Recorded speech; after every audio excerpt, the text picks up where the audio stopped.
మీకు తెలుసా cigarette smoking quit చేయడం వల్ల ఎన్ని లాభాలు ఉన్నాయో?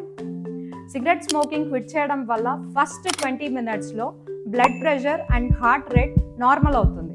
సెకండ్, 8 hours మీ బ్లడ్లో ఉన్న కార్బన్ మోనాక్సైడ్ అనేది బయటకు వెళ్తుంది. థర్డ్, 24 hours నుండి ఫ్యూ డేస్ వరకు మీ బ్లడ్లో ఉన్న నికోటిన్ లెవెల్స్ అన్ని కొంచెంగా తగ్గిపోతాయి. 4, 1 to 12 monthsలో మీ cough and shortness of breath decrease అవుతూ ఉంటాయి. అలాగే మీకు స్మెల్ అండ్ టేస్ట్ అనేది ఇంప్రూవ్ అవుతూ ఉంటుంది. 5 to 10 years వరకు మీ risk of heart attack chances కూడా చాలా వరకు తగ్గిపోతాయి. 6th, 5 to 10 years వరకు మీకు లంగ్ క్యాన్సర్స్ ఇంకా మిగతా క్యాన్సర్స్ వచ్చే అవకాశాలు కూడా చాలా వరకు తగ్గుతాయి. అండ్ ఫైనలీ, మీరు స్మోకింగ్ క్విట్ చేసిన 10 yearsకి మీ హెల్త్ అనేది అసలు లైఫ్లో ఎప్పుడు స్మోక్ చేయని పర్సన్తో ఈక్వల్గా మ్యాచ్ అవుతుంది. And please don't smoke. మీ ఆరోగ్యాన్ని కాపాడుకోండి, ఎందుకంటే మీ ఫ్యామిలీ మీకు ఇంపార్టెంట్ కదా.